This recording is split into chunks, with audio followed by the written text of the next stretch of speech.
जी, तो हम पढ़ रहे हैं कॉन्वोल्यूशन। ठीक है, याद है कुछ हमने कुछ एग्जांपल्स की थी कॉन्वोल्यूशन सम की पिछली दफ़ा। तो इन जनरल जो अभी तक हमने पढ़ा है ना, वो ये है कि अगर हमारे पास कोई लीनियर टाइम इनवेरिएंट सिस्टम है या एलटीआई सिस्टम है, तो उसे आप उसके इम्पल्स रिस्पॉन्स से डिस्क्राइब कर सकते हैं। ठीक है, यानी अगर आपने किसी सिस्टम को इनपुट दिया है एक्स ऑफ एन या x of T, depending on के वो एक कॉन्टिन्यूअस सिस्टम है या डिस्क्रीट सिस्टम है, तो हम जो एलटीआई सिस्टम है ना, उसे डिस्क्राइब कर सकते हैं उसके इम्पल्स रिस्पॉन्स से। ठीक, यानी हम ये कह सकते हैं कि ये एक सिस्टम है जिसका इम्पल्स रिस्पॉन्स या एच ऑफ एन है या एच ऑफ टी है, और फिर इस इम्पल्स रिस्पॉन्स और इस इनपुट को यूज करते हुए आप आउटपुट कैलकुलेट कर सकते हैं। आपको अगर इम्पल्स रिस्पॉन्स दे दिया गया है तो आपको किसी और चीज की जरूरत नहीं है आउटपुट कैलकुलेट करने के लिए। तो या ये आ जाएगा या ये आ जाएगा। और ये सिर्फ एलटीआई सिस्टम्स के लिए खास है, क्योंकि अगर आपको याद हो जब हमने कॉन्वोल्यूशन का फॉर्मूला डिराइव किया था उस वक्त हमने ये प्रॉपर्टीज यूज की थी कि अच्छा वो सिस्टम लीनियर है, तो अगर हम इनपुट को स्केल करेंगे तो आउटपुट भी स्केल हो जाएगी। अगर इनपुट जो है वो एक से ज़्यादा सिग्नल्स हैं, सम होके आ रहे हैं, तो आउटपुट भी उन्हीं के कोरिस्पॉन्डिंग आउटपुट की सम होगी। इसी तरह अगर मैं इनपुट को शिफ्ट कर दूं तो मेरी आउटपुट भी शिफ्ट हो जाएगी। ये सारी प्रॉपर्टीज हमने यूज की थी, तभी हमने इस इम्पल्स रिस्पॉन्स को यूज करते हुए कॉन्वोल्यूशन का फॉर्मूला लिखा था। तो हमने ये कहा था कि अच्छा y ऑफ n किसके इक्वल होगा? अगर तो सिस्टम डिस्क्रीट है तो फिर इसके इक्वल होगा, और अगर कॉन्टिन्यूअस है तो फिर इसके इक्वल होगा।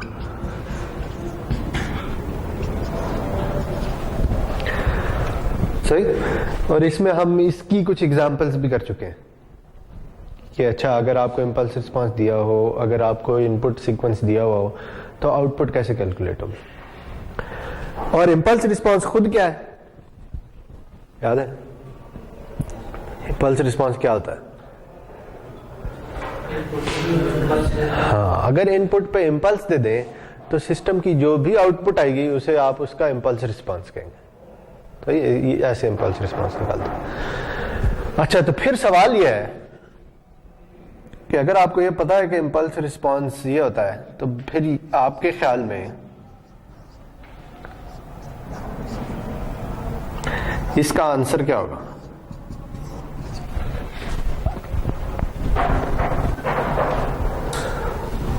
यानी देखें, ये क्या है? ये बेसिकली इनपुट की कॉन्वोल्यूशन है इम्पल्स रिस्पांस के साथ। ऐसे ही है ना? पिछली दफा हमने ये देखा था कि हम कॉन्वोल्यूशन के लिए स्टेरिक का सिंबल यूज करते होते हैं। तो जब हम कहते हैं कि इनपुट और इम्पल्स रिस्पांस की कॉन्वोल्यूशन हो रही है, तो ये सिंबल उसको डिनोट कर रहा है और ये इसके इक्वल है। इसी तरह ये जो है ये इसके इक्वल है। तो अब मैंने इस इक्वेशन में क्या किया है? इस इक्वेशन में मैंने x को किससे रिप्लेस कर दिया है? यूनिट इम्पल्स से। ठीक, तो अब किसकी कॉन्वोल्यूशन हो रही है? यूनिट इम्पल्स की कॉन्वोल्यूशन हो रही है इम्पल्स रिस्पांस के साथ। यानी इनपुट तो कुछ भी हो सकती है ना, तो मैं इनपुट को यूनिट इम्पल्स ले लेता हूं, तो फिर आपके ख्याल में आउटपुट क्या आनी चाहिए? लेकिन बगैर कैलकुलेट किए आप बता सकते हैं कि क्या आउटपुट आनी चाहिए? कोई आइडिया?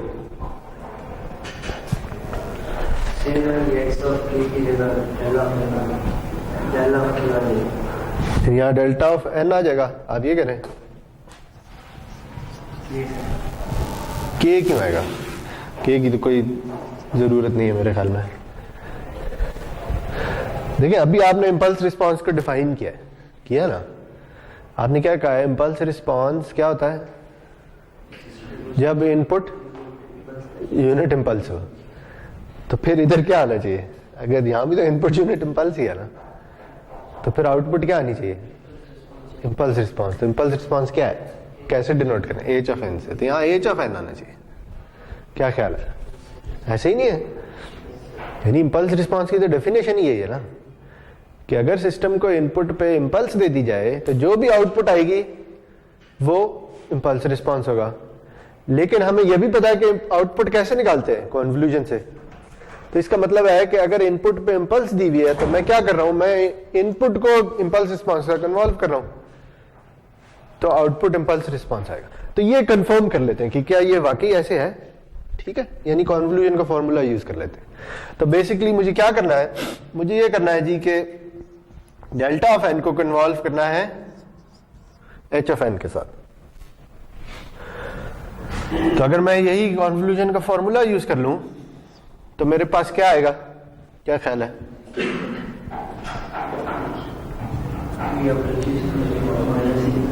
क्या क्या आएगा? डेल्टा ऑफ के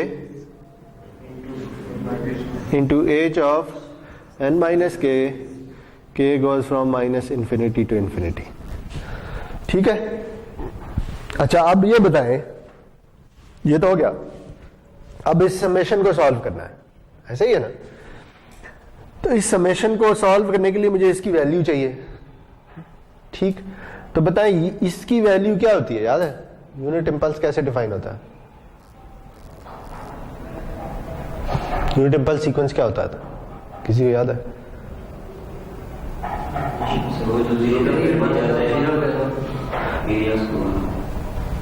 वो कॉन्टिन्यूस के केस में होता है, डिस्क्रीट के केस में सिंपल 0 पे 1 होता है और बाकी हर जगह 0 होता है।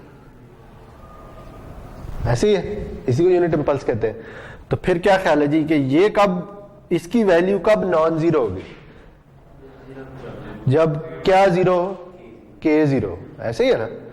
तो इसका मतलब ये है जी कि इस समेशन में जब के माइनस इंफिनिटी से इंफिनिटी जा रहा है तो सिर्फ एक ही टर्म नॉन जीरो होगी, ऐसे ही नहीं है? क्योंकि डेल्टा ऑफ के ने सिर्फ तब 1 होना है जब के एक 0 होगा। तो के जा रहा है माइनस इंफिनिटी से इंफिनिटी, तो सिर्फ जब के 0 होगा तभी यहां पे 1 आएगा और तभी ये इसके साथ मल्टीप्लाई होकर नॉन जीरो वैल्यू आएगी। वरना के की हर दूसरी वैल्यू के लिए ये चीज 0 होगी, जब ये 0 होगी तो ये पूरा प्रोडक्ट 0 हो जाएगा। ठीक है, तो इसे मैं ऐसे भी लिख सकता हूं, देखिए K goes from minus infinity to -1। इस समेशन को ना मैं 3 हिस्सों में ब्रेक कर रहा हूं। K goes from minus infinity to -1, 0 into H of N minus K, यानी मैंने के का ना एक खास इंटरवल ले लिया है। कौन सा वाला? जब के माइनस इंफिनिटी से -1 तक जाता है। ठीक है, इन के की तमाम वैल्यूज के लिए डेल्टा ऑफ के 0 होगा। ठीक हो गया, plus K goes from 1 to infinity 0 of H of N minus K. ये अब मैंने 0 से आगे वाले ले लिए, पीछे एक सैंपल बच गया, वो क्या होगा? Plus delta of 0 into H of N minus 0। ये क्या है? ये के 0 वाली टर्म। ठीक है, तो यानी मैंने ये जो समेशन माइनस इंफिनिटी से इंफिनिटी जा रही थी, इसे 3 इंटरवल में ब्रेक कर लिया।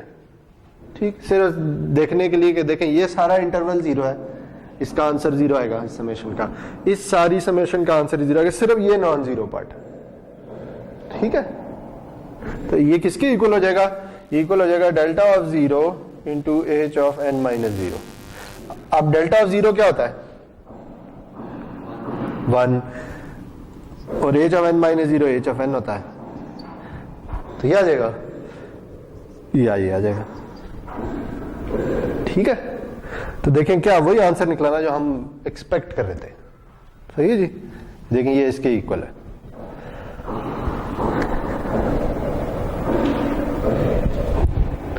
ठीक है, अच्छा अब ये देखें कि अगर यहां एच ऑफ एन ना होता, मैं यहां कोई भी सीक्वेंस लिख सकता हूं।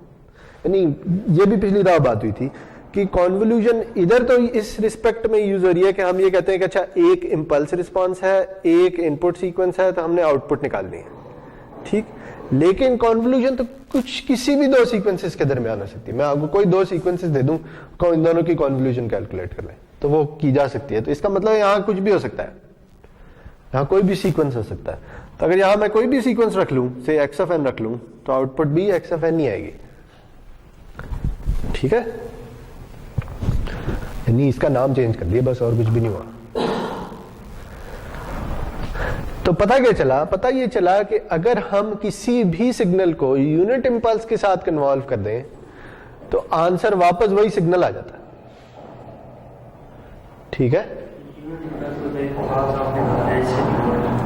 जी, आपने कहा था यूनिट इंपल्स को हम सिर्फ एच से डिनोट करते हैं। नहीं, वो इंपल्स रिस्पॉन्स को एच ऑफ एन से डिनोट करता है। ये इंपल्स रिस्पॉन्स था।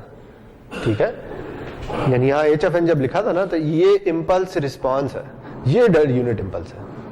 ठीक है, तो मैं ये कह रहा हूं कि जब आपने इन दोनों को कन्वॉल्व किया है और आंसर एच ऑफ एन आया है, तो अगर यहां एच ना होता, कोई और सीक्वेंस होता, एक्स ऑफ एन होता, तो आंसर एक्स ऑफ एन आना था।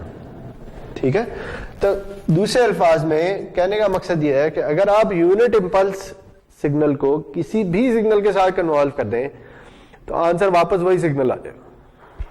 सही है, तो ये देखें अब इसका क्या आंसर होगा आपके ख्याल में?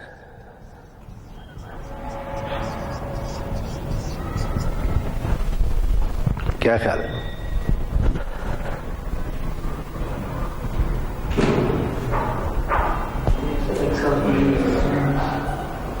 क्या होगा? एक्स ऑफ एन नहीं होगा? क्या ख्याल है जी? मैंने क्या किया, क्या शिफ्ट कर दिया है, यानी मैंने अपने इनपुट को शिफ्ट कर दिया है। ऐसे ही है ना, दो सैंपल से शिफ्ट कर दिया।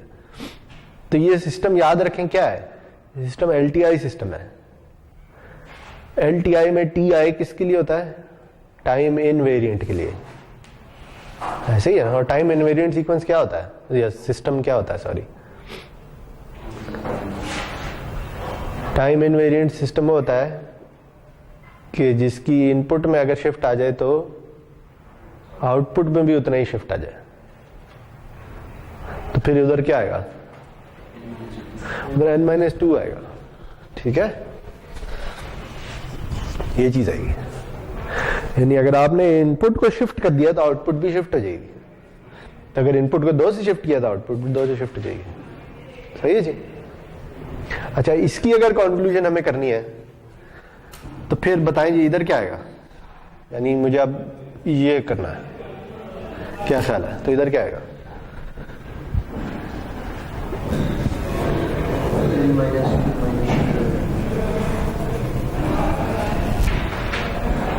क्या ख्याल है?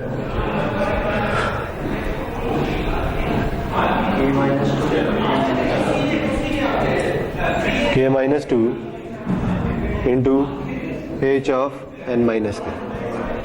ठीक है, यानी जो इनपुट है मैंने वो इधर डाल दिया और n को k से रिप्लेस कर दिया। अब बताएं जी, अगेन अब इसने एक ही पॉइंट पे नॉन जीरो होना है क्योंकि ये यूनिट इंपल्स है। ऐसा ही है ना? तो यूनिट, ये वाली यूनिट इंपल्स कब नॉन जीरो होगी? जब के 2 हो जाए। ठीक है, तो ये जो हमने इंटरवल में से ब्रेक किया था, तो यहां पे क्या आएगा? -∞ to 1, यहां पे क्या आएगा? 3, यहां पे क्या आएगा? यहां पे 2 - 2, यहां पे आ जाएगा 2 - 2, और यहां पे क्या आएगा? 2। ठीक है, तो अब ये डेल्टा ऑफ 2 - 2 0 हो जाएगा, ये आ जाएगा, और ये आ जाएगा, और ये आ जाएगा। ठीक है जी?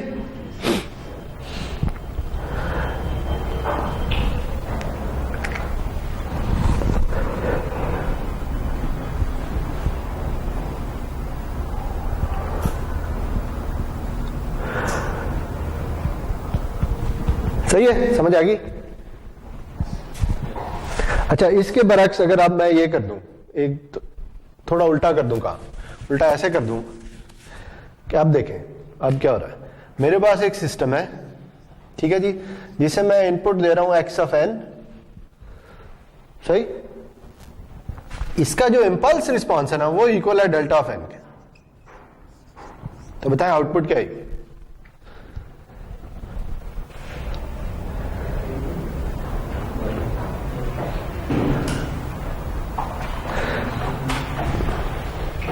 आउटपुट कैसे निकालेंगे? किसको किसके साथ इन्वॉल्व करेंगे? आउटपुट कैसे निकलती होती है? इनपुट को इंपल्स रिस्पांस के साथ इन्वॉल्व कर दें, लेकिन हमें जो इंपल्स रिस्पांस गिवन है वो क्या है कि एच ऑफ एन किसके इक्वल है? डेल्टा ऑफ एन के। तो फिर आंसर क्या आएगा? है एक्स ऑफ एन। ये ठीक है। तो क्या आउटपुट क्या आई? जो इनपुट है, ठीक। तो इसका मतलब है कि ये सिस्टम क्या करता है? क्या ख्याल है, ये सिस्टम कुछ करता है? कुछ भी नहीं करता।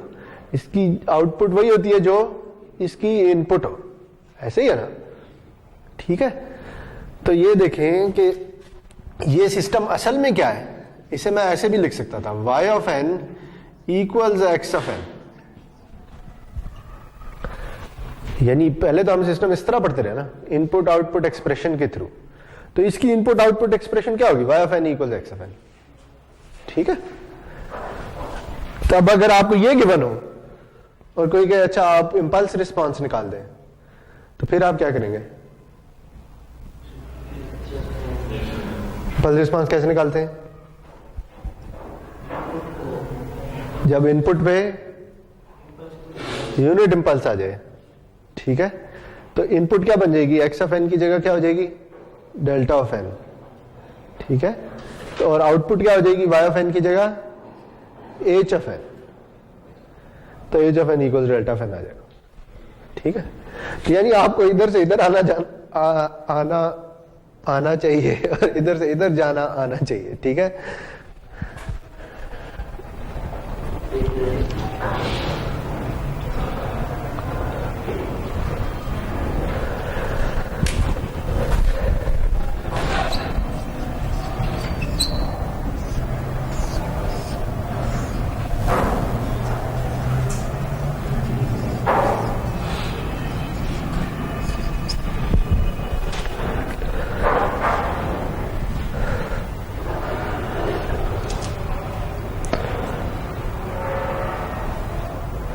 हाँ जी, तो अब क्या ख्याल है?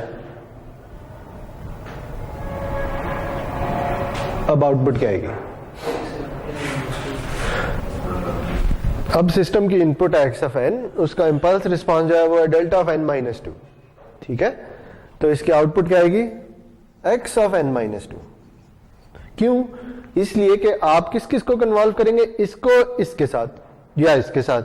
अभी हमने देखा है कि अगर हम किसी सीक्वेंस को delta of N minus two के साथ कन्वॉल्व कर दें तो वही सीक्वेंस आ जाता है, बस उतने से शिफ्ट हो जाता है, ठीक है। तो ये सिस्टम क्या करता है फिर? हैं जी, ये सिस्टम सिर्फ इनपुट को शिफ्ट कर देता है, ठीक है। तो इसकी इनपुट आउटपुट एक्सप्रेशन ही है, सही हो गया।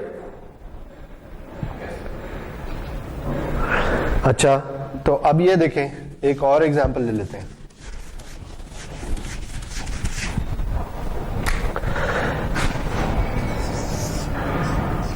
से इनपुट है एक्स ऑफ एन और एच ऑफ एन किसके इक्वल है जी? वो है delta of N plus delta of N minus one. आप बताएंगे आउटपुट क्या आएगी? क्या ख्याल है?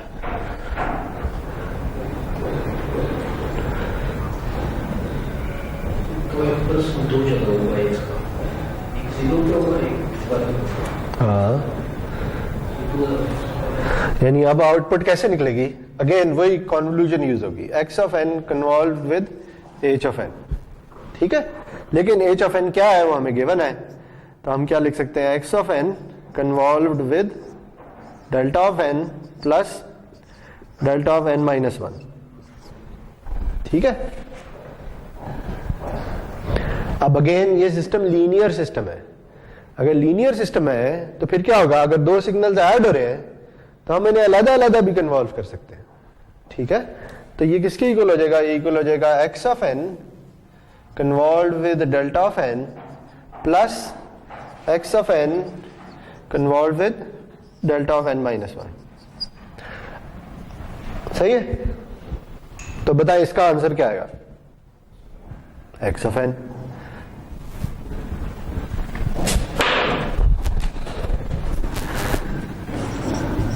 और इसका आंसर क्या आएगा, x ऑफ n माइनस। ठीक है, तो आप यहां पर सीधा सीधा लिख सकते हैं x of n plus x of n minus 1। तो यानी ये जो यूनिट इंपल्स के साथ कॉन्वोल्यूशन है ना, ये बहुत ही सिंपल है। ठीक है, आपको पता है कि अगर आप यूनिट इंपल्स के साथ कन्वॉल्व करेंगे तो जिससे कन्वॉल्व करेंगे वही आ जाना है।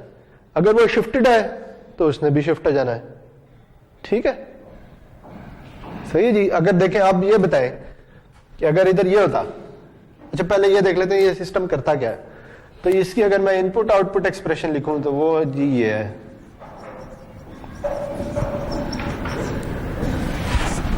ठीक है, क्योंकि y ऑफ n, ये y ऑफ n है ना, ये आउटपुट है। आउटपुट किसके इक्वल है, x of n plus x of n minus 1 के। तो ये क्या करता है जी, ये करता है कि जो इनपुट की करंट वैल्यू है और जो इनपुट की उससे पिछली वैल्यू थी उन दोनों को ऐड करके आउटपुट दे देता है। सही है, अच्छा ये बताएंगे ये सिस्टम मेमोरी लेस है या मेमोरी वाला है, मेमोरी वाला है। क्यों, क्योंकि n माइनस 1 आ रहा है। ठीक है, ये बताइए ये सिस्टम कॉजल है या नॉन कॉजल है। कॉजल क्या होता है, जो इनपुट की प्रेजेंट या पास्ट वैल्यू पे डिपेंड करता हो, फ्यूचर पे ना करता हो। तो ये प्रेजेंट और पास्ट पे ही करता है। ठीक है, अगर यहां प्लस 1 होता तो फिर ये नॉन कॉजल हो जाता। ओके, चलें, गुड। अच्छा, तो अब सवाल यह है जी कि अगर यहां मैं ये कर दूं तो फिर क्या होगा। नहीं, मैंने ये इसे ये यहां पे 2 डाल दिया, तो यहां पे 2 डाला तो यहां पे भी 2 आ जाएगा, यहां पे भी 2 आ जाएगा और यहां पे भी 2 आ जाएगा। क्यों, क्योंकि ये सिस्टम लीनियर सिस्टम है। लीनियर सिस्टम में अगर इनपुट को स्केल कर दें या किसी सीक्वेंस को स्केल कर दें तो आउटपुट भी उसी तरह स्केल हो जाती है। ठीक है,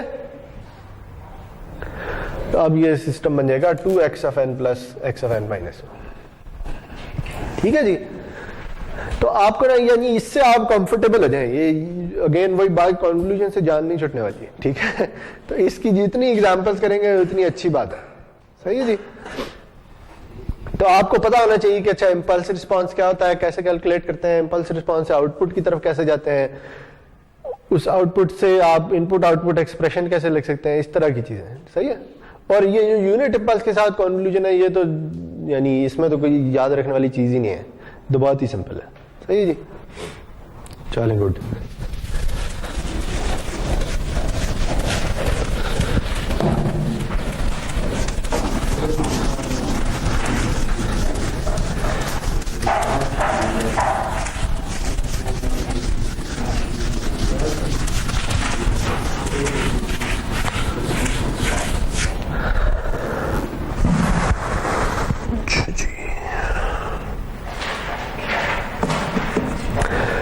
अब हम ना आगे चल रहे हैं। अब हमने कॉन्वोल्यूशन सम की कुछ एग्जांपल्स कर ली हैं। ठीक है जी, तो अब हम पढ़ेंगे क्या, एग्जांपल्स करेंगे कॉन्वोल्यूशन इंटीग्रल की। ठीक है, यानी कॉन्वोल्यूशन फॉर कॉन्टिन्यूअस सिस्टम्स। सही है, तो अब हमें क्या है जी, अब कुछ इस तरह का सीन है कि इनपुट जो है वो भी कॉन्टिन्यूअस है, इंपल्स रिस्पांस भी कॉन्टिन्यूअस है या सिस्टम कॉन्टिन्यूअस है, तो आउटपुट जो होगी वो भी कॉन्टिन्यूअस होगी और वो इनपुट और इंपल्स रिस्पांस की कॉन्वोल्यूशन होगी। और ये कॉन्वोल्यूशन किसके इक्वल होती है, ये कॉन्वोल्यूशन इसके इक्वल होती है।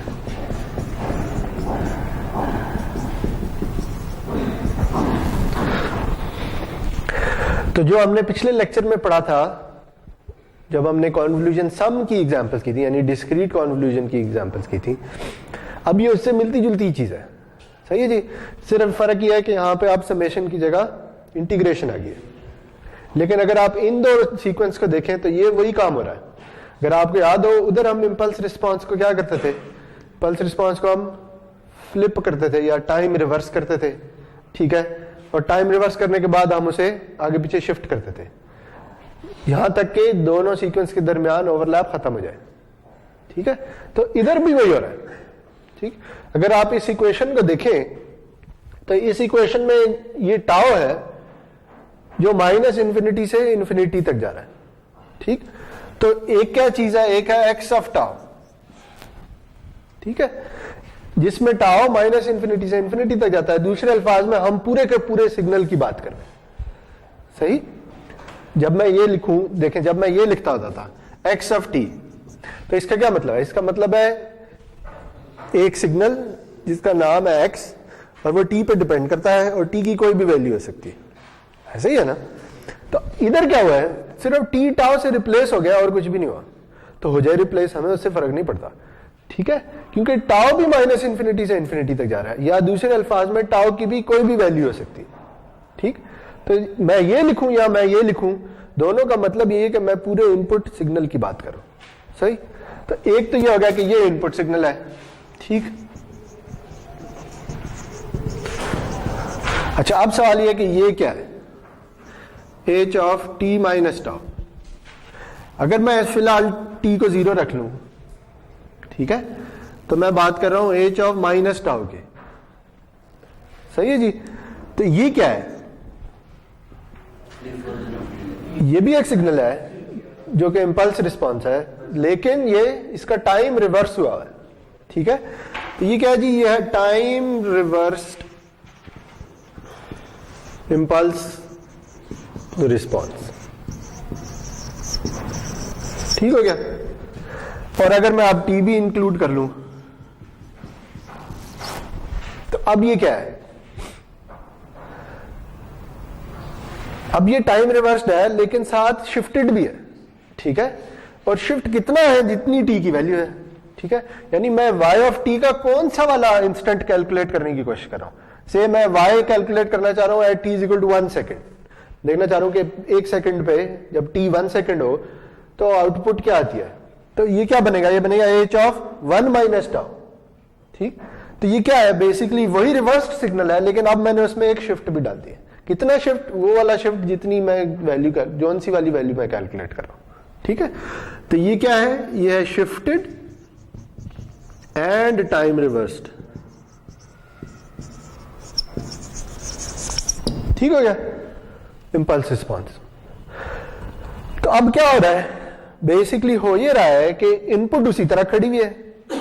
ठीक है, जो इंपल्स रिस्पांस है उसे हमने एक तो फ्लिप कर दिया है, और फिर टी पर डिपेंड करता है कि उसे हमने इधर लेके जाना है, उसे इधर लेके जाना है, कितना शिफ्ट देना है, क्या करना है।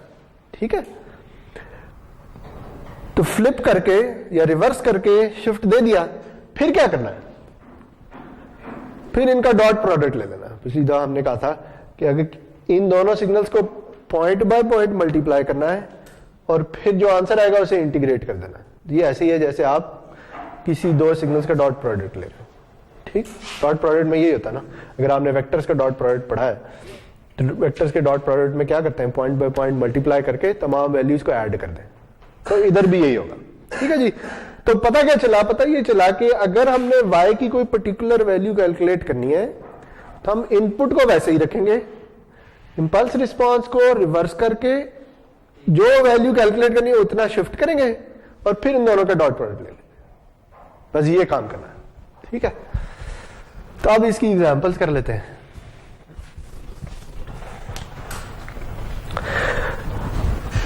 से जी मेरे पास जो x ऑफ t है ना, वो ये है। ठीक है, क्या हुआ, और जो इंपल्स रिस्पांस है से वो भी इसी तरह का है।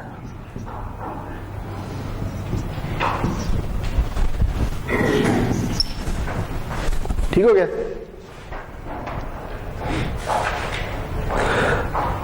तो एक इनपुट है, एक इंपल्स रिस्पॉन्स है, मुझे आउटपुट कैलकुलेट करनी है, तो दूसरे अल्फाज में मुझे इन दोनों सिग्नल्स की कॉन्वोल्यूशन करनी है।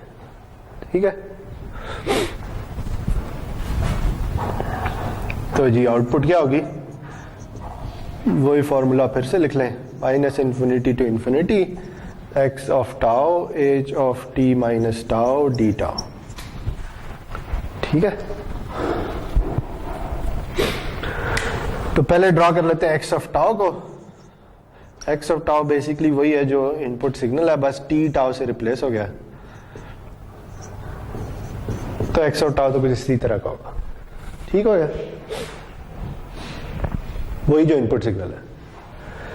अच्छा, अगर मुझे अब देखना है कि एच ऑफ माइनस टाउ क्या होगा, तो बताएं जी क्या होगा।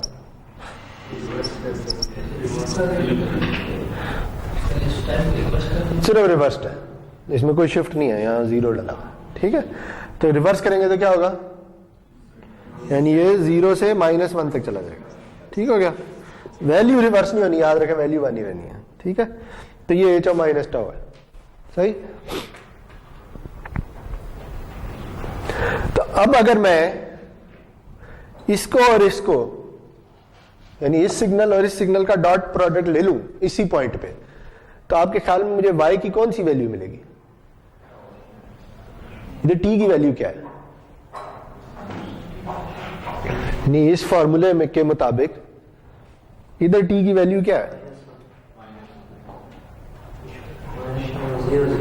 0 है ना। t को 0 डाल दूं तो h ऑफ माइनस टाउ नहीं बनेगा, क्या ख्याल है।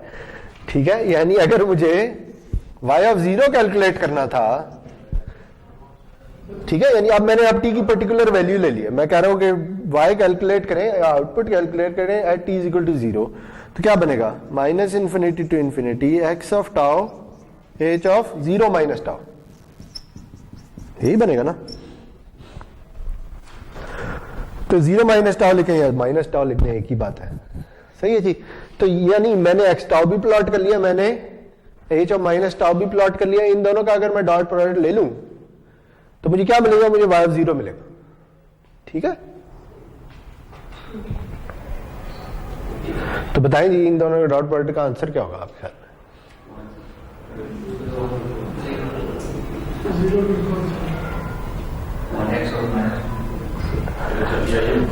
बताएं जी जरा, चले स्टेप बाय स्टेप कर लेते ना। क्या करना है, इन दोनों को मल्टीप्लाई करना है पहले।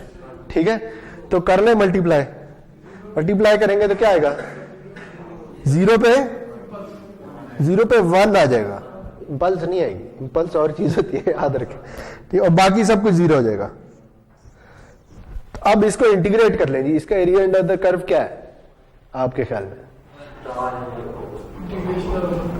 बताएं जी। इसका एरिया अंडर कर्व 0 है। ये देखें, ये कॉन्टिन्यूअस सिस्टम की बात हो रही है। कॉन्टिन्यूअस सिस्टम में यूनिट इंपल्स क्या होती है, याद है डेफिनेशन, कैसे डिफाइन की थी यूनिट इंपल्स। कॉन्टिन्यूअस सिस्टम में यूनिट इंपल्स कुछ इस तरह से डिफाइन की थी, याद है कि ये डेल्टा है और ये 1 ओवर डेल्टा है। ठीक, तो ये इसे हमने कहा था कि ये चीज है। ठीक है, तो अगर मैं डेल्टा को 0 को अप्रोच करा लूं तो ये यूनिट इंपल्स बन जाएगी। होगा क्या कि ये जो पल्स आपको नजर आ रही है, इसका एरिया अंडर द कर्व क्या है, 1 है ना। डेल्टा को 1 और डेल्टा से मल्टीप्लाई कर दें, ये एक रेक्टेंगल है ना। ठीक है, तो एरिया अंडर द कर्व 1 आ जाएगा। अगर डेल्टा 0 को अप्रोच कर ले तब भी एरिया अंडर द कर्व 1 ही रहना है।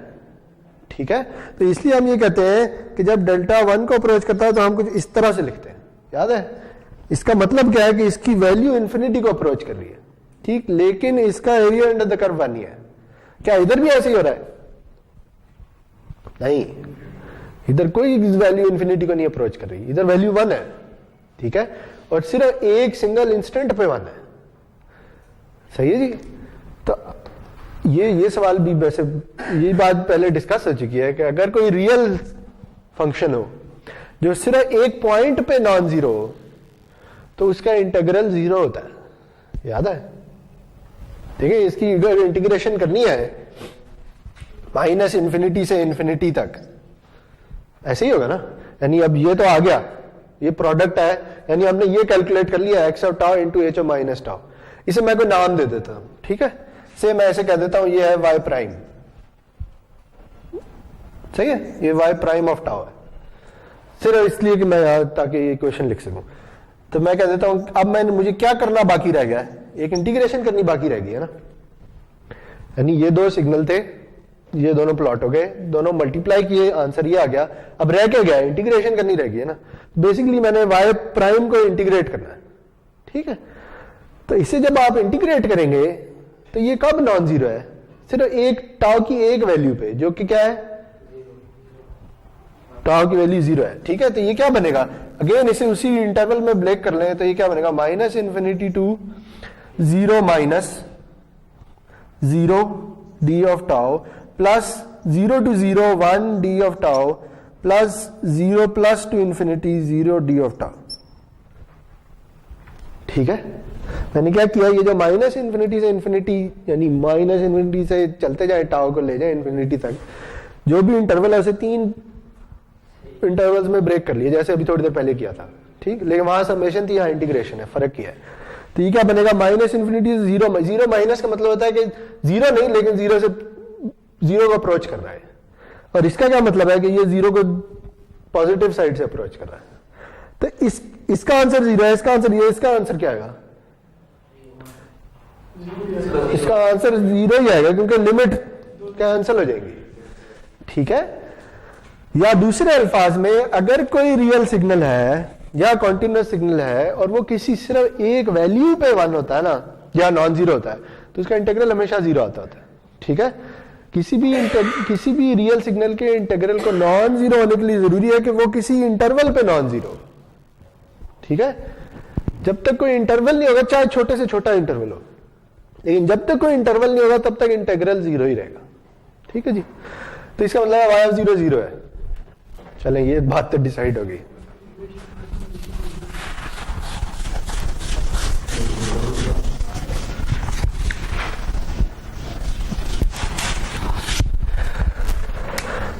सही है। अभी तक हमने क्या किया, हमने y की सिर्फ एक वैल्यू कैलकुलेट किया, ठीक है जी।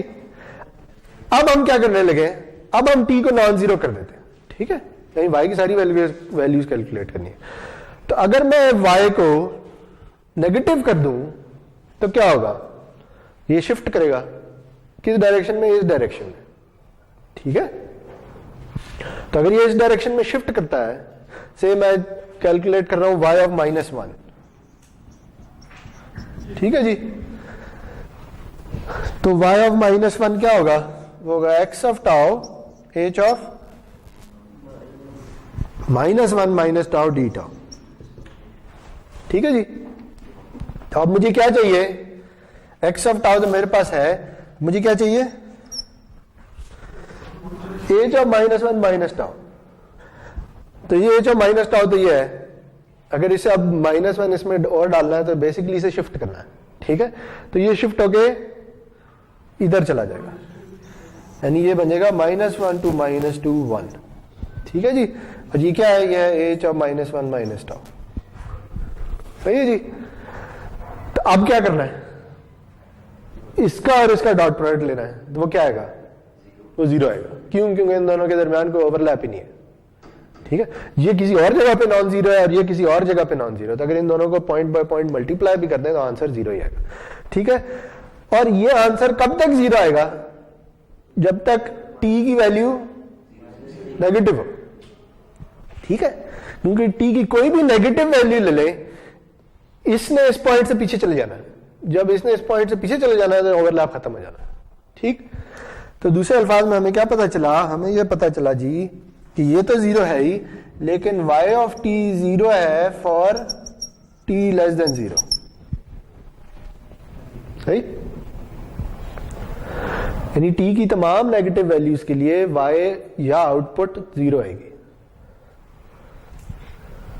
अच्छा, अगर ऐसे है तो फिर उधर तो जाने की फायदा कोई नहीं, आप दूसरी तरफ चलते जाते। अगर दूसरी तरफ चलते हैं तो बताएं जी, अब क्या होगा, जब t पॉजिटिव होगा तो ये इस तरह मूव करना शुरू करेगा, ठीक है। तो अब इन दोनों के दरमियान नॉन जीरो ओवरलैप हो सकता है, सही है, ऐसे ही है ना। कब तक हो सकता है, जब तक ये 1 से आगे ना चला जाए, ऐसे ही है ना। जब ये मूव करता करता 1 से आगे चला गया तो ओवरलैप फिर खत्म हो जाएगा, ऐसे ही है। 1 से आगे देखिए देखिए देखिए, हाँ ठीक है सही कह रहा हूं। देखिए ये t की पॉजिटिव वैल्यूज है, ये मूव करता जा रहा है, ठीक है जी। मूव करते करते जब ये चीज चलते चलते 1 से आगे चली गई तो फिर ओवरलैप खत्म हो जाना, ठीक है। जब मैं ये कह रहा हूं कि 1 से आगे चली गई तो उससे t की वैल्यू क्या होगी आपके ख्याल में?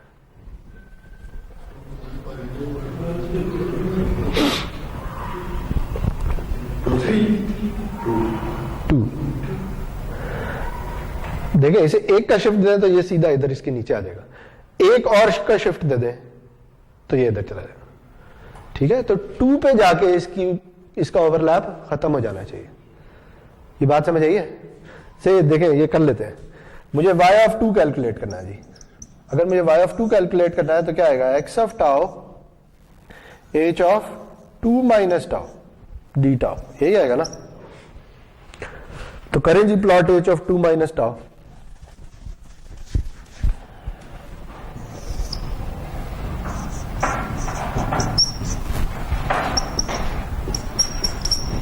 टू माइनस टाउ का क्या मतलब है, इसे कितने का शिफ्ट देना है, 2 का। तो 2 का शिफ्ट दे दें। अभी ये यहां पे है तो ये 0 वाली वैल्यू उठ के कहां चली जाएगी, 2 पे, ठीक है। तो ये क्या बन जाएगा, ये बन जाएगा, ठीक है। तो अब बताएं जी, डॉट प्रोडक्ट लेना है तो वो डॉट प्रोडक्ट अगेन 0 आएगा, ठीक है। क्योंकि अगेन ओवरलैप सिर्फ एक सिंगल टाइम इंस्टेंट पे हो रहा है तो उसकी इंटीग्रेशन 0 आएगी, तो ये भी 0 आ जाएगा। और साथ क्या पता चला कि t की वैल्यू अगर 2 से बड़ी होती जाए तो फिर ये तो मजीद आगे चलता जाएगा और ओवरलैप 0 ही रहेगा। तो इसका मतलब है कि ये भी ट्रू है, ठीक है। यानी इतना तो हमने पता चल गया है कि y ऑफ t ने सिर्फ 0 से लेके 2 तक नॉन जीरो होना है, बाकी हर तरफ ये 0 होगा, ठीक हो गया। तो अब सवाल ये है जी कि बीच में क्या होगा, ये तो हम 2 से आगे चले गए। तो अब देखें जब हम इसे शिफ्ट करना शुरू करेंगे तो ओवरलैप बढ़ना शुरू होगा, बढ़ते बढ़ते मैक्सिमम कब होगा, जब ये एक दूसरे के ऊपर आ जाएंगे, ऐसे ही है ना। जब ये भी 0 से 1 के दरमियान, ये भी 0 के 1 के दरमियान हो, और फिर क्या होगा, फिर ओवरलैप कम होता चला जाएगा, ठीक है जी। तो अच्छा, ये जो बात हमने की है कि ओवरलैप बढ़ता जाएगा और कम होता चला जाएगा, इसे अब लिख लेते हैं। तो मुझे क्या अब कैलकुलेट करना रह गया है, मुझे कैलकुलेट करना है y of t when t is between 0 and 2, ऐसे ही है ना। बाकी तो सारी कैलकुलेट कर ली है, t 0 से छोटा होगा तब भी 0, t 2 से बड़ा होगा तब भी 0। तो अब मुझे ये बीच वाली वैल्यू कैलकुलेट करनी है, ठीक है, ओके। तो से जी देखिए, अब इसमें मुझे ये बताया है कि जब मैंने 0 से 1 तक जाना है तो ओवरलैप बढ़ना है, और जब 1 से 2 पे जाना है तो ओवरलैप मजीद कम होता चला जाएगा, ठीक है। तो इसका मतलब यह है कि अगर मैं ये वाला इंटरवल ले लूं, 0 से 1 वाला इंटरवल, ठीक, तो उसमें कितना ओवरलैप होगा आपके ख्याल में? नहीं, इसके बीच में कोई भी वैल्यू हो सकती है। से मैं, अच्छा 0 कभी नहीं आएगा ना। अब देखें, से मैं t की ना कोई वैल्यू ले लेता हूं 0 और 1 के दरमियान, ठीक है। से मैं ले लेता हूं 0.1, ठीक है। तो मुझे y ऑफ 0.1 कैलकुलेट करना है, ओके। तो अगर 0.1 कैलकुलेट करना है तो मुझे क्या चाहिए, मुझे चाहिए h ऑफ 0.1 माइनस टाउ, यही चाहिए ना। तो क्या मतलब है कि इसे शिफ्ट करना है कितने से, 0.1 से। तो इसे अगर 0.1 से शिफ्ट करूंगा तो ये कहां चला जाएगा, 0.1 पे शुरू होगा और जाएगा कहां तक, -0.9 तक, ठीक है। तो ओवरलैप कितना हो रहा है? 0 से 0.1 तक, यही ओवरलैप हो रहा है ना, इधर से इधर तक, ठीक। अगर t की वैल्यू 0.2 होती तो ओवरलैप कितना होना था? 0.2, 0.3 होती तो 0.3, 0.4 होती तो 0.4। इसका मतलब ये है जी कि कितना ओवरलैप होना है? जितनी t की वैल्यू है। तो आ जाएगा integral 0 to t 1 d tau, ठीक है। ये सिर्फ इस इंटरवल के लिए है कि अब हम 0 से 1 तक जा रहे हैं, ठीक है। तो कितना ओवरलैप होना है? जो भी t की वैल्यू है, सही है जी। तो इसे कैलकुलेट कर लें, इसका आंसर क्या आएगा? t 0 to t 1 का इंटीग्रल t होता है, सॉरी t नहीं टाउ हो गया, sorry tau, and limit goes from 0 to t, सही। तो लिमिट डालेंगे तो क्या आएगा? t - 0 इक्वल्स t, सही है। तो यानी 0 से 1 तक y की वैल्यू क्या होगी? जो t की वैल्यू है, सही। दूसरे अल्फाज में, अच्छा अब मैं क्या करना चाहता हूं, मैं इस y को से प्लॉट भी करना चाहता हूं।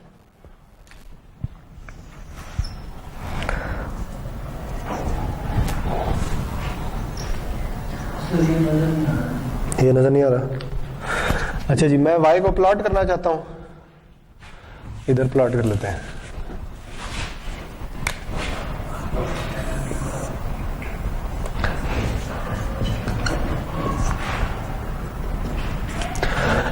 मुझे ये बताया है इन दो चीजों से कि y ने 0 होना है फॉर t <0 और t <2।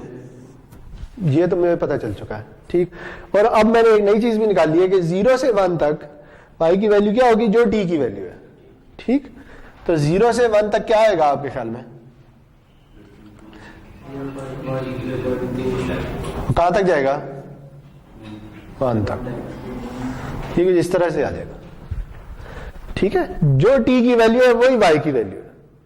अगर t.1 है तो y भी 0.1 है, t.5 है तो y भी 0.5 है, t1 है तो y भी 1 है, सही, ओके। तो अब ये तो हो गया, अब आगे चलते हैं। अब हमें क्या कैलकुलेट करना है? जब t 1 से 2 तक जाए, सही है। तो अब हम क्या कर चुके हैं? इसे चलते चलते चलते चलते इसके ऊपर ला चुके हैं, यहां तक ला चुके हैं। अब क्या होगा? अब जब t 1 से बढ़ेगा तो ये मजीद आगे जाना शुरू होगा, तो ओवरलैप कम होना शुरू हो जाएगा, ठीक है, सही जी। तो अब देखें, से अब मैं ना इस इंटरवल में कोई वैल्यू ले लेता हूं, से 1.1 ले लेता हूं, ठीक है। तो अब मुझे क्या चाहिए? मुझे चाहिए h ऑफ 1.1 माइनस टाउ, सही है जी। तो बताएं ये ड्रॉ करना है, क्या आएगा? ये अगर 0 है तो ये 1 है और ये 2 है। h ऑफ 1.1 माइनस टाउ कैसा होगा? कहां से शुरू होगा, कहां पे खत्म होगा? 0.1 से लेकर 1.1 तक होगा, सही है। तो अब बताइए जी, इसके और इसके दरमियान ओवरलैप कहां से कहां तक है? 0.1 से 1 तक, यही है ना। 1 के बाद इसमें 0 हो जाना है, ठीक है। अच्छा, अगर मैं y को 1.2 कर दूं तो ओवरलैप कितना होगा? 0.2 से 1 तक। अगर 1.3 कर दूं तो 0.3 से 1 तक, 1.4 कर दूं तो 0.4 से 1 तक। तो फिर पता क्या चला? हम इसे कैसे लिख सकते हैं, क्या ख्याल है? इंटीग्रल t to 1 तो नहीं होगा, लेकिन t की वैल्यू 1.1 है। अगर t की वैल्यू 1.1 है तो ओवरलैप कहां से कहां तक हो रहा है? 0.1 से 1 तक। तो यहां पे क्या आएगा? t तो नहीं आएगा, t - 1 to 1, क्या ख्याल है? यही नहीं आएगा। देखिए, अगर t की वैल्यू 1.1 होती है तो ओवरलैप कहां से कहां तक है? 0.1 से 1 तक। अगर t की वैल्यू 1.2 हो जाती है तो ओवरलैप कहां से कहां तक होगा? 0.2 से 1 तक, ऐसे ही नहीं है? तो फिर इसका मतलब क्या है? इसका मतलब है कि ओवरलैप कहां से कहां तक होता है? टी में से 1 माइनस कर दें उधर से लेकर 1 तक, तो इसलिए मैंने ये लिख दिया। ठीक है कि जब t 1 से 2 तक जाएगा तो ओवरलैप कहां से कहां तक होगा, t माइनस 1 से 1 तक, और आंसर क्या आएगा 1 डी टाउ। ठीक है जी, तो अब इसे भी कैलकुलेट कर लेते हैं। ये क्या आएगा, टाउ t माइनस 1 to 1। ठीक है, तो करें ये क्या आएगा, माइनस क्या जाएगा 1 माइनस t माइनस 1, ऐसे ही है। तो ये क्या आएगा 2 माइनस t। ठीक हो गया।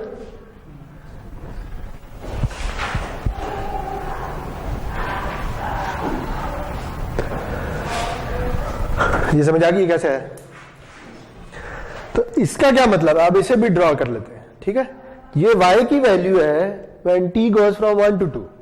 ठीक है, तो बताएं जी जब t 1 होगा तो y की वैल्यू क्या होगी 1, t 1.5 होगा तो y की वैल्यू क्या होगी 0.5, और जब t 2 होगा तो y की वैल्यू क्या होगी, तो ये कुछ इस तरह की चीज बन जाएगी। ठीक है,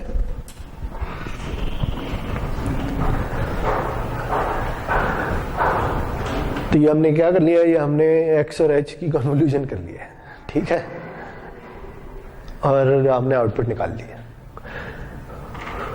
जैसे x t की तमाम वैल्यूज के लिए डिफाइंड है, h t की तमाम वैल्यूज के लिए डिफाइंड है, इस तरह y भी t की तमाम वैल्यूज के लिए डिफाइंड है। ठीक है, देख लिया कि जब t लेस देन 0 हो तो y 0 होता है, t ग्रेटर देन 2 हो तो y 0 होता है, और 0 और 2 के दरमियान ये कुछ इस तरह की ट्राइंगल टाइप की शेप आ जाती है। सही है? तो ये एक एग्जांपल है जी किसकी, कन्वोल्यूशन इंटीग्रल की।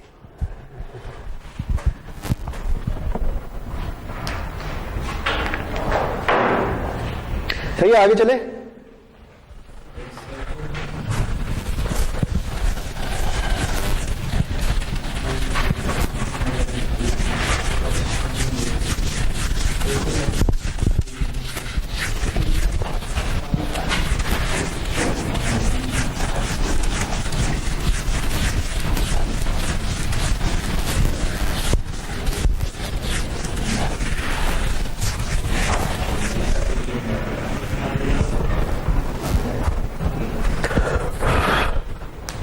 चलो जी, अब अगली एग्जांपल कर लेते हैं।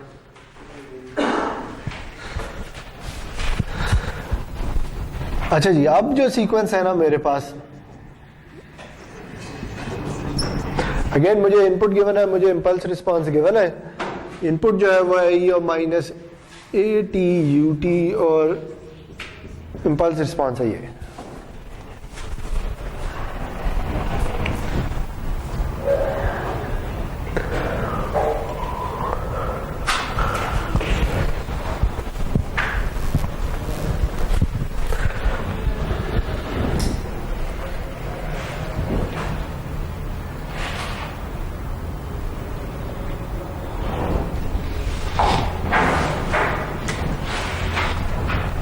तो पहले तो इन्हें ड्रॉ कर लेते हैं जी कि ये है किस तरह के। ये तो सादा सा है, इसका क्या ख्याल है, ये कैसा होगा, यूनिट स्टेप कैसा होता है, 0 के बाद 1 और 0 से पहले 0। ठीक है, ये तो यूनिट स्टेप सिग्नल है। अच्छा जी, इसके बारे में क्या ख्याल है,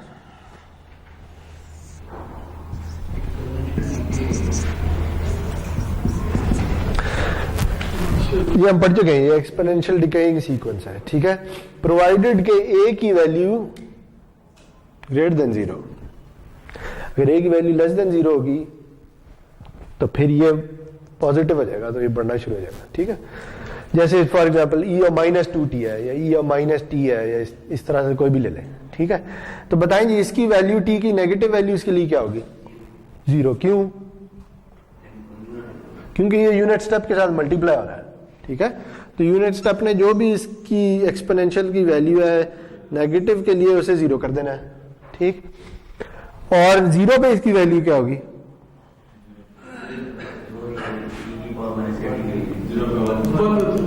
0 पे 1 रखेंगे, e की पावर 0 आ जाएगी, ठीक है। और फिर ये इस तरह हो जाएगा, क्योंकि ये डिकेइंग एक्सपोनेंशियल सिग्नल है, सॉरी। सही है जी। तो हमें ये तो पता चल गया कि अच्छा x ऑफ t क्या है और h ऑफ t क्या है। अब हमने इन्हें कन्वॉल्व करना है, तो बताएं जी क्या करेंगे। पहला स्टेप क्या होगा?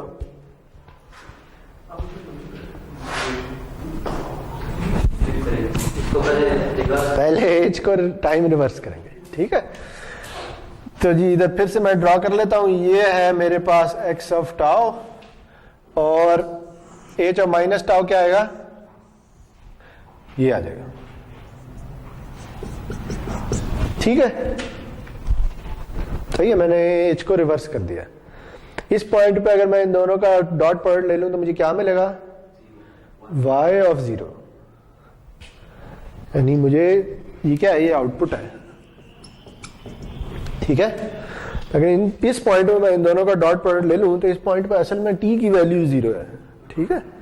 तो y ऑफ 0 मिल जाएगा और उसका आंसर क्या होगा, y ऑफ 0 किसके इक्वल होगा, 0 के इक्वल होगा। क्यों, वही बाकी इन दोनों के दरमियान ओवरलैप सिर्फ एक टाइम इंस्टेंट पे है, तो वो इंटीग्रल 0 आ जाएगा, जैसे पिछली एग्जांपल में हुआ था, ठीक है। तो अब बताइए, इससे देख के आपको क्या लग रहा है कि ओवरलैप कब खत्म होता है? इसके बाद क्या करना है, इसे शिफ्ट करना है ना, एज को शिफ्ट करना है, या दूसरी तरफ या इस तरफ। तो अगर नेगेटिव शिफ्ट करेंगे, यानी टी की वैल्यू अगर नेगेटिव होगी तो क्या होगा, ओवरलैप 0 हो जाएगा, क्योंकि इसने मजीद इधर मूव हो जाना है। तो ये जब मजीद इधर मूव होगा तो इन दोनों के दरमियान ओवरलैप खत्म हो जाना है। तो पता क्या चला, y की वैल्यू 0 है कब, जब t क्या हो, लेस देन और इक्वल टू 0, 0 पे भी 0 ही है, ठीक है। इतनी तो बात हमें ये ग्राफ पहले ही देख के समझ आ गई। अब बताएं जी पॉजिटिव के लिए क्या होगा। नेगेटिव तो हमने देख लिया,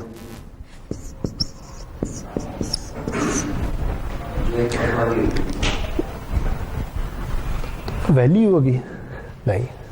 देखिए अब पॉजिटिव होना ना, टी ने पॉजिटिव होना है, तो इसने किधर मूव करना है, इस तरफ, ठीक है। तो अब क्या होगा, जब ये इधर मूव करेगा तो अब इन दोनों के दरमियान कुछ ओवरलैप होगा। कितना ओवरलैप होगा, जितना ये मूव करेगा, या दूसरे वर्ड में जितनी टी की वैल्यू होगी, ऐसे ही है ना। नहीं, अगर टी 1 है तो ये 1 मूव कर जाएगा, 2 है तो 2 मूव कर जाएगा। अगर 2 मूव करता है तो ओवरलैप कहां से कहां तक है, 0 से लेकर 2 तक। तो क्या पता चला जी, इधर क्या आएगा, इंटीग्रल कहां से कहां तक, 0 से 2 नहीं, टी तक, जो भी टी की वैल्यू, ठीक है। और अंदर क्या आएगा, ई of minus A tau into 1 D tau. सही है। क्यों, देखें इसलिए कि अगर मैं H of T minus tau plot करूं for any value of T greater than 0, ठीक है। तो जब टी ग्रेटर देन 0 होगा तो ये कहीं इस जगह पे होगा, जो भी टी की वैल्यू है, ठीक है। देखिए ये सिर्फ टी ग्रेटर देन 0 के लिए है। अगर टी पॉजिटिव है तो इसने इधर मूव करना है, कितना मूव करना है, जो टी की वैल्यू है, ठीक। तो ये 0 से टी तक अब 1 है और ये इधर मल्टीप्लाई होगा, तो ये दोनों मल्टीप्लाई होके ये आ जाएगा, ठीक है। क्योंकि इसने तो 1 ही रहना है और उसकी वैल्यू क्या है, ये माइनस 8, तो वो इस तरह से आ जाए, ठीक है। बताएं जी आंसर, ये 1 तो खत्म हो गया, क्या आएगा, ई of minus A tau over minus a limits from 0 to t, ठीक है। तो डाल दें लिमिट्स, ये आएगा 1 over minus a into e of minus a t minus 1 e की पावर 0। तो ये माइनस माइनस प्लस हो जाएंगे, तो ये आएगा जी 1 ओवर ए 1 माइनस ई की पावर माइनस ए टी, ठीक हो गया।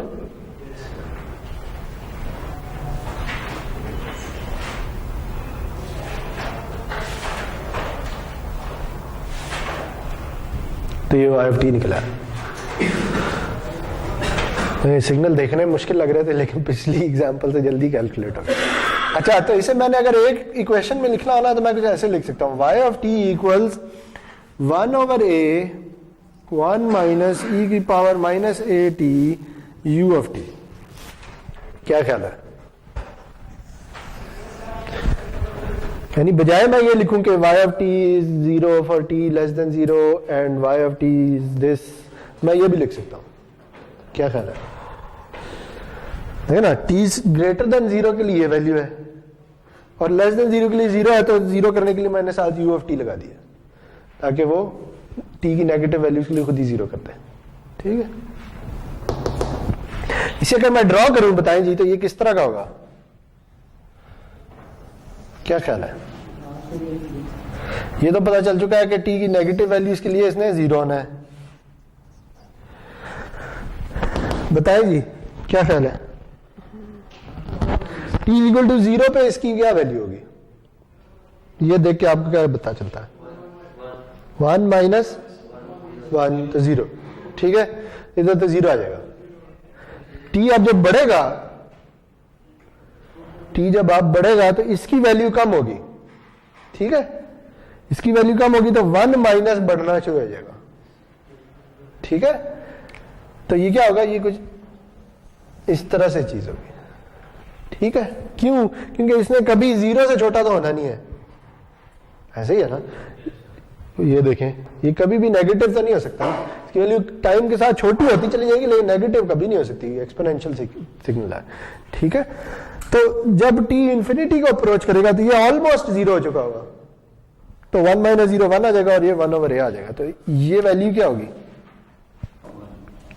नहीं, वैल्यू होगी 1/a। इसे भूल गए आप, ये 1/a आएगा। ठीक है,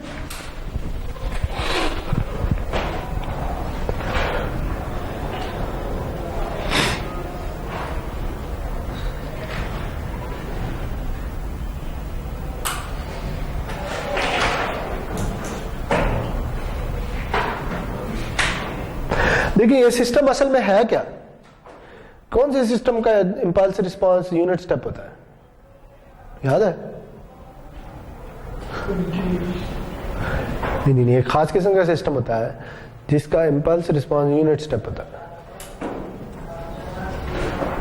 ये हम पढ़ चुके हैं। उसे कहते हैं एक्यूमुलेटर सिस्टम, अगर आपको याद हो तो। एक्यूमुलेटर सिस्टम जो होता है वो बेसिकली ये चीज होती है।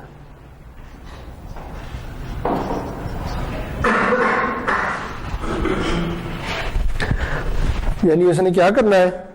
उसने इनपुट की तमाम वैल्यूज का ऐड करना है, कब तक? माइनस इन्फिनिटी से जो वैल्यू कैलकुलेट करना है उस तक। ठीक है, इस सिस्टम का इंपल्स रिस्पांस यूनिट स्टेप होता है, जो हम पढ़ चुके हैं। सही है जी। तो ये देखिए इधर हो क्या रहा है, इधर बेसिकली यही हो रहा है। आप यहां से शुरू करते हैं और इसे इंटीग्रेट करना शुरू कर देते हैं। जैसे जैसे ये t बढ़ता जाएगा, आप इसकी ज्यादा से ज्यादा वैल्यूज इंटीग्रेट करते चले जाएंगे। ठीक है, तो इंटीग्रेशन का आंसर बढ़ना शुरू हो जाएगा। लेकिन चूंकि इसने 0 को अप्रोच करना है, तो ये भी किसी पॉइंट पे जाके सेटल हो जाएगा। असल में ये है। अच्छा, इसी को ना अब हम याद हो, अगर आपको हमने कॉन्वोल्यूशन सम पढ़ते हुए हमने ये देखा था कि इसे हम एक्सप्रेशन के थ्रू भी कैलकुलेट कर सकते हैं, बजाय इसके कि ये प्लॉट श्लॉट करते रहे। देखिए अब मैं यही एग्जांपल कर रहा हूं, लेकिन अब मैं क्या करूंगा? मैं ये फॉर्मूला यूज करूंगा। ठीक है जी, तो मैं ये कहूंगा कि y ऑफ t इसके इक्वल है। ठीक, मुझे ये पता है कि x ऑफ t क्या है और h ऑफ t क्या है, तो क्यों ना मैं इस फॉर्मूले में ये वैल्यूज डाल दूं। सही, देखें जी, minus infinity to infinity x of tau आना है। ठीक है, तो x ऑफ t किसके इक्वल है? वो लिखा हुआ है e of minus a t u t, इसी के इक्वल है ना। तो इधर क्या आएगा? इधर अगर x ऑफ टाउ है तो ये आ जाएगा e of minus a tau u tau. ठीक है, बस t को टाउ से रिप्लेस कर दिया और कुछ भी नहीं किया। और आगे क्या आना है? h of t minus tau. h of t क्या है?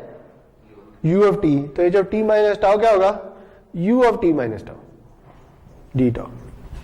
ठीक है, यानी जहां t आ रहा है वहां t माइनस टाउ डाल दें। सही है।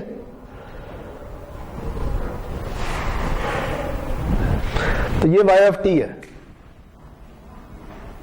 मैं कर रहा क्या हूं, मैं वही एग्जांपल कर रहा हूं, लेकिन बजाय ग्राफ्स प्लॉट करने के मैं इस तरह से कॉन्वोल्यूशन के फॉर्मूले में एक्सप्रेशंस डाल के कैलकुलेट करने की कोशिश कर रहा हूं। ठीक है, यानी ये इस काम के लिए मुझे ग्राफ प्लॉट करने की जरूरत नहीं है, उसके बगैर भी शायद हो जाए। ठीक है, अच्छा आप ये देखें, इस तरह की एग्जांपल हमने कॉन्वोल्यूशन सम में भी की थी। बताएं जी, इन लिमिट्स के साथ कोई सिंप्लीफिकेशन हो सकती है? इनको देख के आपको क्या लगता है? ये तीन चीजें हैं ना जो मल्टीप्लाई हो रही हैं। ठीक है, इनमें से ये इसे अगर हम देख लें तो इसने कब जीरो होना है? जब टाउ नेगेटिव हो। ठीक है, अगर टाउ नेगेटिव होगा तो इसने जीरो हो जाना है, इसका मतलब इस सब ने जीरो हो जाना है। तो टाउ की नेगेटिव वैल्यूज लेने का कोई फायदा नहीं।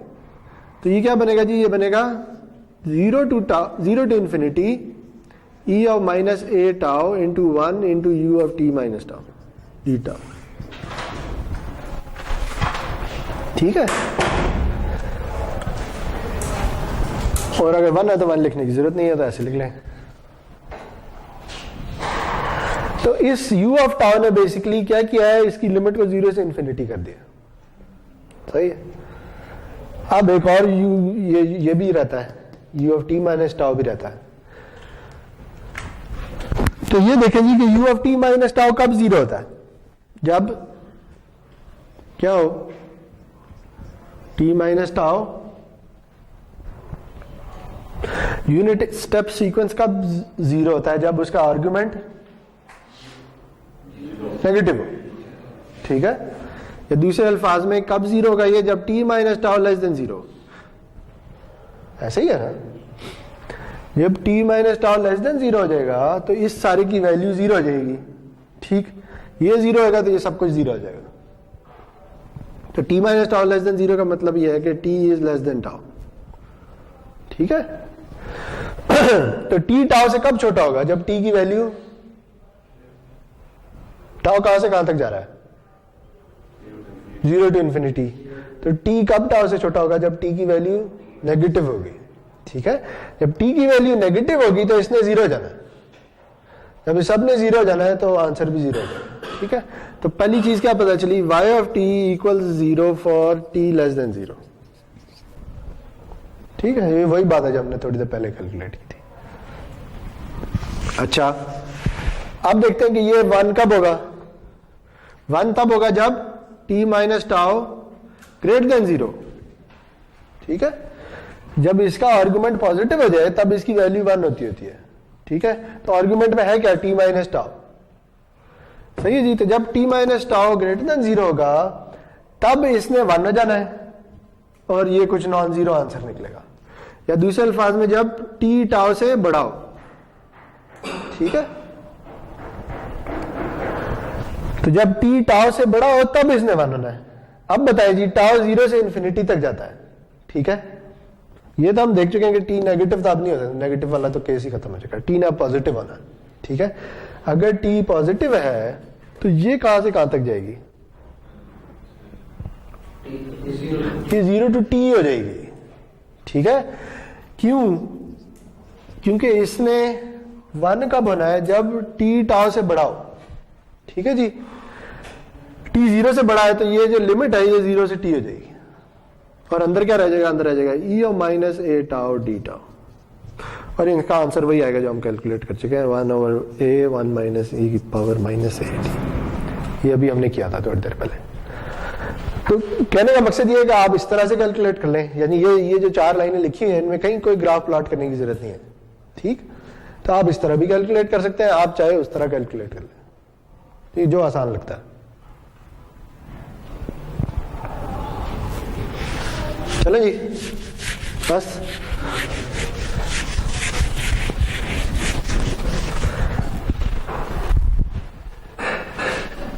चले एक और एग्जांपल कर लेते हैं।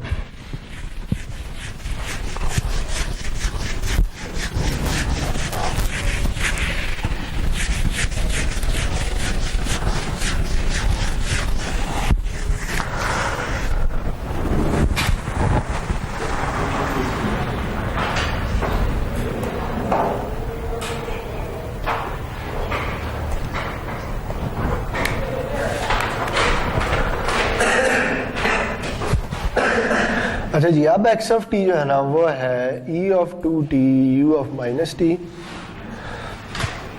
और एच ऑफ टी है u ऑफ t माइनस 3।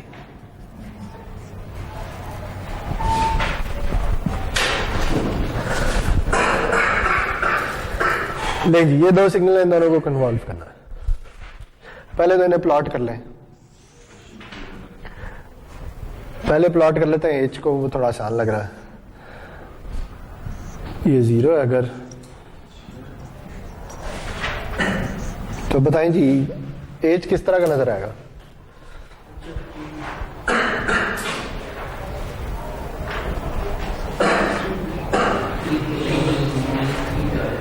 ये क्या है? यूनिट स्टेप है ना, लेकिन यूनिट स्टेप के साथ कुछ हुआ है। क्या हुआ है? शिफ्ट हुआ है। कितने से शिफ्ट हुआ है? 3 से। तो इसका मतलब कहां से शुरू होगा? 3 से। 3 से, -3 से नहीं, 3 से। ये इधर चला जाएगा। ठीक हो गया? तो एच ऑफ टी तो हो गया। देखिए -3 से नहीं होगा, क्योंकि ये और चीज है और ये और चीज है। अगर मैं कहता ये है तो फिर क्या होना था? फिर -3 स्टार कहां जाना था? फिर उस तरफ जाना था। देखें पहले ये देखें, ये क्या हुआ है? ये फ्लिप हो गया। ठीक है, टाइम रिवर्स हो गया। टाइम रिवर्स हुआ है तो ये चीज उलट होके उधर चली जाएगी। जो 0 से इन्फिनिटी जाना था वो 0 से -इन्फिनिटी जा रहा होगा। अब जब -3 करेंगे ना, तो चूंकि टाइम रिवर्स हो जाएगा इसलिए शिफ्ट उल्टी डायरेक्शन में है। ठीक है, ये बात याद रखें, ये हम पहले भी कर चुके हैं। अगर टाइम रिवर्स हो जाए तो जब आप शिफ्ट देते हैं ना, तो शिफ्ट उल्टी डायरेक्शन में चला जाता है। अच्छा ये बताएं आप इसके बारे में क्या ख्याल है?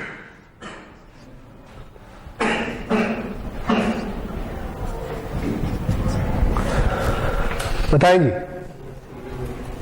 ये क्या बता रहा है आपको? नहीं, वो तो ये बता रहा है। ये क्या बता रहा है? ये बता रहा है कि t की पॉजिटिव वैल्यू के लिए 0 आएगा। अच्छा, अब t की नेगेटिव वैल्यू इसके लिए क्या होगा? ये तो 1 होगा और इसने इसके साथ मल्टीप्लाई होना है। ठीक है, ये क्या है? ये ग्रोइंग एक्सपोनेंशियल है। ठीक है, लेकिन जब t की वैल्यू नेगेटिव होगी तो ये ग्रो तो कर रहा है, लेकिन ये यूं ग्रो, ये इस तरफ ग्रो कर रहा है। ठीक है, सही जी। ये t की वैल्यू नेगेटिव है ना, जितना नेगेटिव करते जाएंगे उतना छोटा होता चलेगा। ग्रोइंग तो है, ग्रोइंग का मतलब ये इसने यूं जाना है। ठीक है, लेकिन पॉजिटिव के लिए इसने 0 कर दिया इसे। ठीक है, तो ये वैल्यू क्या होगी? 1। ठीक है, क्यों? क्योंकि t जब 0 होगा तो वैल्यू 1 आनी है। सही जी।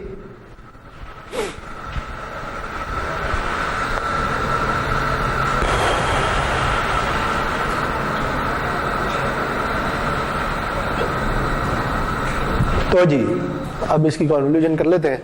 बताएं क्या करना है? पहले एक्स ऑफ टाउ ड्रॉ कर लें इसी तरह से। ये एक्स ऑफ टाउ आ गया,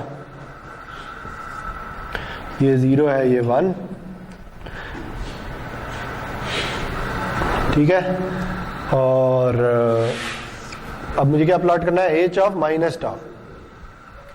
तो क्या ख्याल है जी, एच ऑफ माइनस टाउ किस तरह का होगा?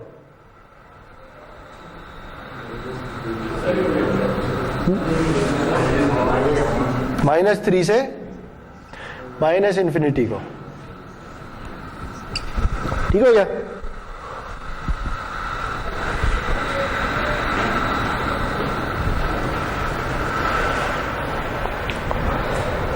अब बताएं जी, अगर इस पॉइंट में मैं इन दोनों का डॉट प्रोडक्ट ले लूं तो मुझे y की कौन सी वैल्यू मिलेगी? जब t 0, कोई भी नहीं का मतलब 0। ठीक है, यानी अभी मैंने क्या प्लॉट किया है? H of minus tau plot किया ना, यानी t को 0 रख दिया। ठीक है, तो बेसिकली मुझे y ऑफ 0 मिलेगा अगर मैं इस पॉइंट पे डॉट प्रोडक्ट ले लूं तो। सही है, तो ओवरलैप कहां से कहां तक हो रहा है? -3 से -इन्फिनिटी तक। ऐसे ही है। और इधर क्या आएगा?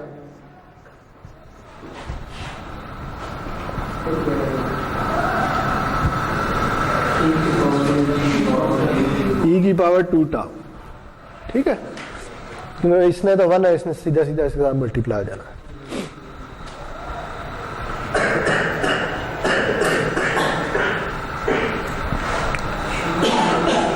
ओके अच्छा, अब ये देखें, ये अभी इसे कैलकुलेट करते हैं थोड़ी देर में, ठीक है, लेकिन अब ये देखें कि अब आपने क्या करना है इसके बाद शिफ्ट करना ना, या इस तरफ या इस तरफ, ठीक है।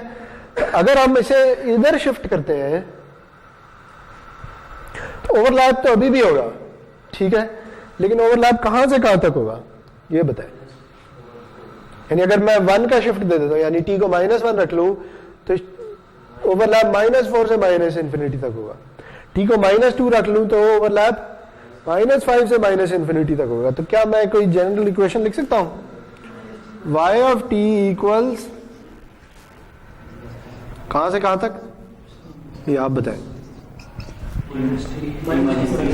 t -3 से -, ठीक है, क्यों, देखिए ना, 0 पे इंटीग्रेशन शुरू होती है -3 से -इंफिनिटी तक। अगर मैं इसे -1 का शिफ्ट दे दूं तो इंटीग्रेशन कहां से शुरू होती है, -4 से -इंफिनिटी तक। तो बेसिकली t -3 टू -इंफिनिटी आ जाएगा, ठीक है। और ये कब वैलिड है, t की कौन सी वैल्यूज के लिए वैलिड है, जब t <0, ठीक है। अच्छा वो ये तो ठीक है, लेकिन अब मुझे बताएं कि अगर इधर जा रहे हैं तो फिर क्या होगा, ये अभी करते हैं कैलकुलेट। लेकिन अब मुझे बताएं कि अगर मैं ये यहां पे t0 है ना, t को अगर मैं 1 कर दूं तो इसने -2 से इंफिनिटी चले जाना है, t को 2 कर दूं तब भी तो -1 से -इंफिनिटी, तो ये तो अभी भी वैलिड है। तो ये कब तक वैलिड है, क्या ख्याल है, t इज नहीं less than something else, less than 3। देखिए जब t3 हो जाएगा तो ये उठ के इधर पहुंच चुका होगा, ठीक है। इसके बाद t को बेशक बढ़ाते रहे, ओवरलैप उतना ही होना है, ठीक है। तो ये देख रहे हैं, ये क्यों लिखा है, समझ आ गई बात इसकी। ये देखिए जब t3 से छोटा छोटा हो तब ये इंटीग्रेशन t -3 से -इंफिनिटी तक जाती है, ठीक है जी। अब इसे सॉल्व कर लें, ये क्या आएगा, सॉरी यहाँ टाउ आना है, बताएं जी, ये आएगा e of 2 tau over 2 t -3 to -infinity, ठीक है। डालें जी लिमिट से, आ जाएगा 1/2 e की पावर -इंफिनिटी माइनस e की पावर 2 इंटू t -3, ऐसे ही है। e की पावर -इंफिनिटी क्या होती है,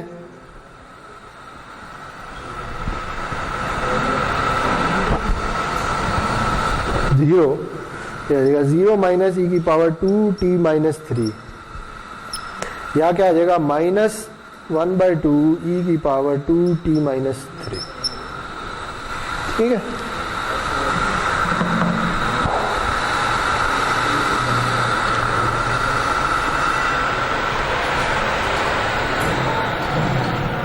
तो ये t <3 तक तो हमने कर लिया है। अब बताएं t जब 3 से बड़ा हो तो फिर क्या होता है, जब t 3 से बड़ा हो तो ये शिफ्ट होकर 0 से आगे निकल चुका होगा, ऐसे ही है ना। तो अगर 0 से आगे निकल जाता है तो ओवरलैप उतना ही रहना है जितना है, क्योंकि ये भी इंफिनिटी तक जा रहा है, ये भी इंफिनिटी तक जा रहा है, सॉरी -इंफिनिटी तक जा रहा है। तो अगर मैं t को 3 से बड़ा कर देता हूं तो ओवरलैप उतना ही रहना, ठीक है। कितना ओवरलैप होगा, -इंफिनिटी से 0 तक, ठीक है जी। तो क्या बनेगा ये कि y of t equals -infinity to 0 e of 2 tau d tau for t greater than equal to 3। ये समझ आइए कैसे लिखा है। देखिए जब t की वैल्यू 3 से बड़ी हो जाए तो ये चीज शिफ्ट होके 0 से आगे निकल चुकी होगी, तो निकलती रहे 0 से आगे, ओवरलैप उतना ही रहना है, ओवरलैप 0 से -इंफिनिटी तक ही रहना है, ठीक है। तो t की वैल्यूज वो सारी की सारी जब t3 से बड़ा हो उनके लिए ओवरलैप -इंफिनिटी से 0 तक होता है, ठीक है, तो हमने ये इक्वेशन लिख लिया। तो इसे भी सॉल्व कर ले। ये क्या आएगा, e की power 2 tau over 2 minus infinity to 0, ठीक है। और ये क्या आ जाएगा 1/2 e की पावर 0 माइनस e की पावर माइनस इन्फिनिटी,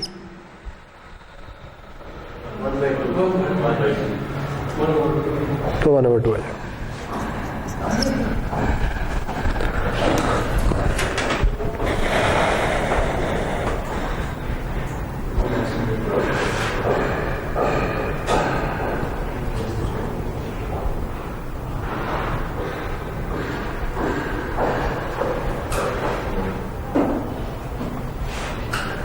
ये ना इसमें एक छोटी सी गलती है, सॉरी, ये लिमिट्स उल्टी लिखी हुई है। ये लिमिट छोटी से बड़ी की तरफ जानी चाहिए, ठीक है। यानी ये कुछ इस तरह से होना चाहिए, माइनस इन्फिनिटी टू -3, ये होना चाहिए, ठीक है। इसी तरह ये होना चाहिए माइनस इन्फिनिटी से t-3 तक। ये ठीक कर लें, सॉरी। अगर ये करेंगे तो ये जब सारा सॉल्व करेंगे ना तो ये माइनस खत्म हो जाएगा सब, ठीक है। मैं बेसिकली ये कह रहा हूं कि जो लिमिट है वो छोटी वैल्यू से बड़ी वैल्यू की तरफ जा रही है, ओके।